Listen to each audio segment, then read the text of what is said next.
Hi, it's Mike DelSignore. In today's video, this is a second part of a two-part video series where I describe the court process when you're charged with OUI. And in this part of the video, in this portion, I'm going to talk about trial, motions, and what happens if you're fighting the case. The first video, I spoke about what happens the day after the arrest, what happens at your first court date, went over the license consequences in the court process.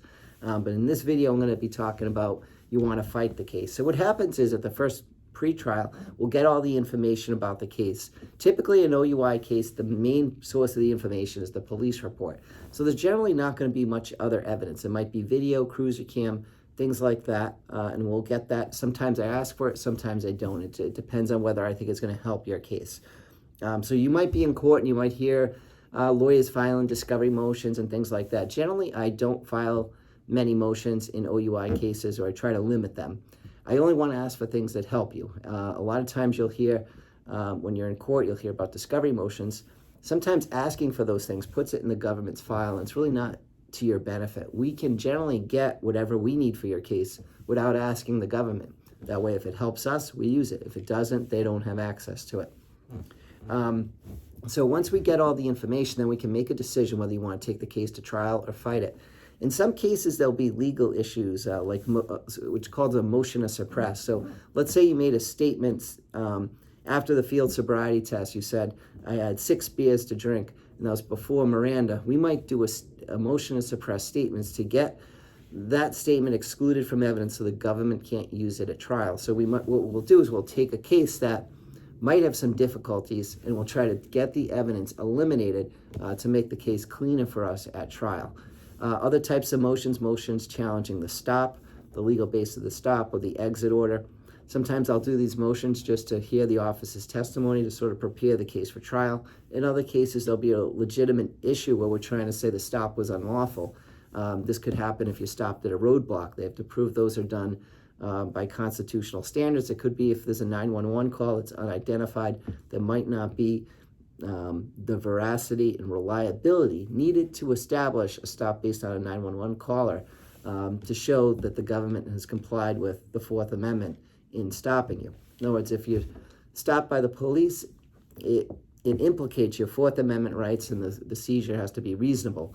With 911 callers, they need to be trustworthy and reliable, and usually named. If they're unnamed, you have a better chance of getting the stop suppressed. Sometimes there'll be alcohol in the car or other things that could be subject to a motion to suppress.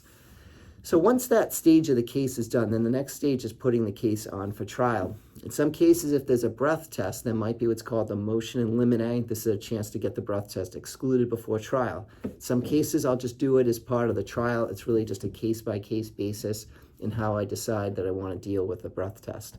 But let's, for now, talk about your case if you didn't have a breath test. If there's no breath test, we'll put the case on for trial. That can be with a judge or jury. The standard of proof is the same whether you're with a judge or jury. It's beyond a reasonable doubt. The difference is you have one person hearing the case instead of 6. Now, some people say, well, wouldn't you always prefer 6 over 1? Not necessarily. In an OUI case, sometimes jurors that are very pro-Commonwealth can be very articulate and persuasive. So you got to think about how small groups decide things.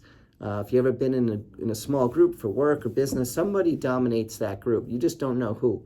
And that's really the case with a jury. You might have 1 or 2 people really deciding the case. So sometimes we prefer to have a judge who I have experience with. I've been doing this for a long time. I've had bench trials, and I know most of the judges now very well, given I've been doing this for 20 years. Even judges that are new to the bench, I'll have known them as whether they were DAs or from private practice. So fortunately for you, my wealth of experience doing this will help you make the best decision about whether to do the trial with a judge or jury.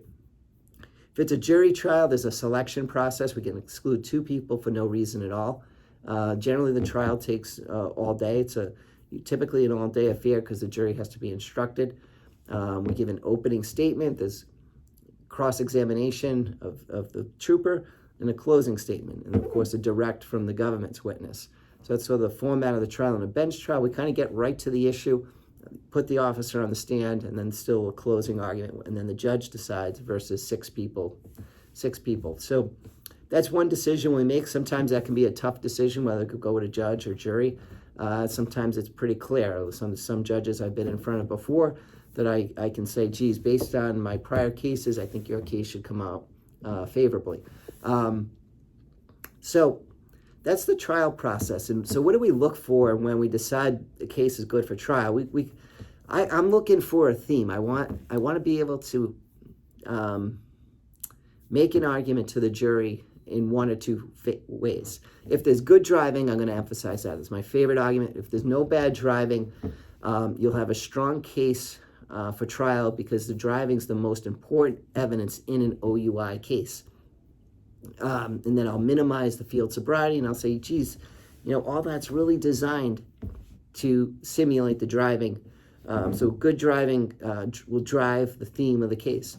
If there's erratic or bad driving, I'm looking for field sobriety tests. What can I pick up on the field sobriety test to say that you did this well, so it's inconsistent with impairment? And there's other than little signs too throughout the encounter, things like how you give the license, registration, how you get out of the car, whether you're polite, cooperative, that also can be signs of impairment.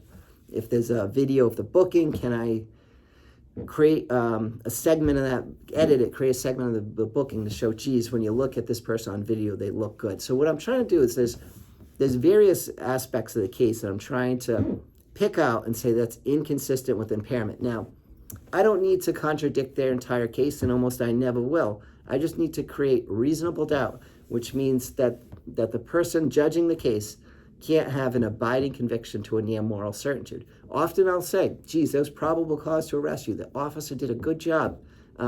He had to get you off the road. But there's not proof beyond a reasonable doubt, given the high standard of proof in our legal system. So when you understand what it means to convict somebody of a crime in this country, you have an abiding conviction to a moral certainty. It's a high standard. Juries are told that even if you have a strong probability that somebody might be guilty, not enough evidence. So we really hammer home the standard of proof. We find things to create doubt in the case that could come from, if you have a medical condition, come from saying, geez, these field tests weren't reliable. Yeah, the trooper thought they were reliable, honestly did, but didn't know about a knee issue. We might have another witness to say, somebody else to come into court and say they were with you, that you didn't seem impaired. You can testify too, where you would say that how much you had to drink, that you were working hard and you were probably tired.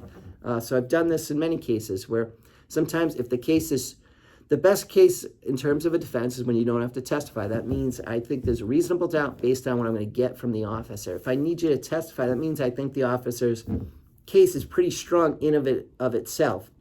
And then I'm going to need you to contradict some part of the case. And I'd prepare you to testify. I've done this many times. I've had many clients testify and be found not guilty.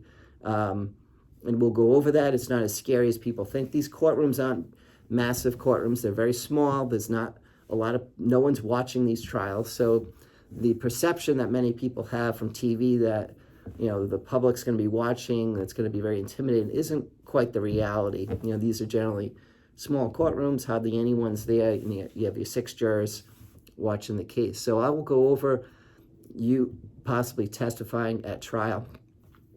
At trial, I'll have you dressed up. Make sure you're always dressed appropriately, like you're going to a work meeting, a formal occasion, and we'll be ready to go for trial. So if you lose after trial, generally a person who's found guilty will get the standard penalty. Typically on an OUI, you're not going to be much worse off than if you took a plea. If it's a second offense, there could be a penalty for going to trial, but generally even on second offenses, most judges aren't going to penalize somebody for going to trial. But certainly with a second, third offense, there is a chance of a harsher penalty after trial. So I don't want to minimize that, but we'll talk about that, and based on the court, based on your record, and based on the facts of the case, so you know what the likely potential sentencing outcome. If you win the case and found not guilty, there's a presumption of reinstatement. So if it's your first offense and there's still time on the refusal suspension, we can ask the judge to reinstate your license on the refusal. If it's your third offense, like I had one recently in Marlboro, the client was able to get his license back prior to the 3-year breath test refusal suspension expiring as a result of the not guilty. So this is meant to be an overview of what's going to happen after the arraignment, at pre-trial, during trial, and what you can expect. Feel free to call, text me anytime, 781-686-5924. My name is Mike DelSignore. I'd be happy to help talk to you about what it means to have a trial in OUI cases, the defenses, and my strategy.